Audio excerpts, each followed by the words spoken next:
Back in 1994, the world watched as Rwanda was torn apart by one of the most brutal genocides in modern history. But this story, it isn't just about how a nation fell, it's about how it chose, against all odds, to stand back up. We're going to dive into the incredible story of the Rwandan rebuilders. Just think about that question for a second. It's an almost impossible challenge. The people who committed these acts and the people who survived them, they weren't strangers. They were neighbors. So how on earth do you even begin to move forward from something like that?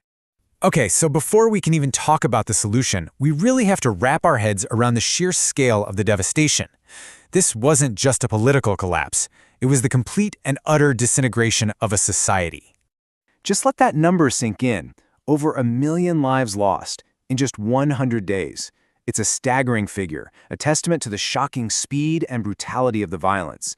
It's a scale of loss that's, well, it's almost impossible to truly comprehend. And that, right there, is the key. This went so much deeper than just the numbers. The genocide didn't just take lives, it destroyed the very foundation of human connection. Think about it. Trust. It's like the glue that holds a community together, right? And it was just gone. Pulverized.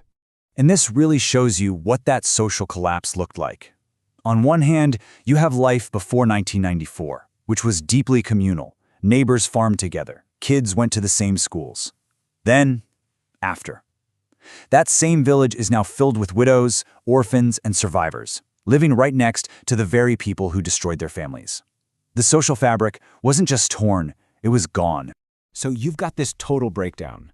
And Rwanda is standing at this impossible crossroads.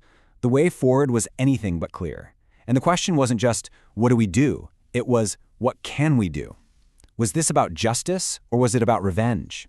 The system just completely broke down. You had prisons overflowing. We're talking hundreds of thousands of people. The courts were so backed up, it would have taken, centuries to hear every case. Entire communities were just paralyzed. It was crystal clear that the old way of doing things, the traditional justice system, just could not handle this.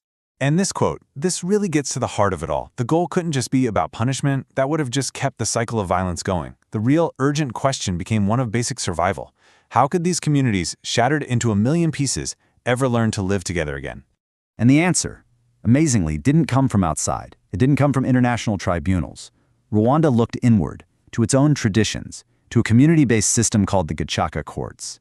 This was, it was a completely different way of thinking about justice. So what exactly is Gacaca? First off, it's pronounced gachacha.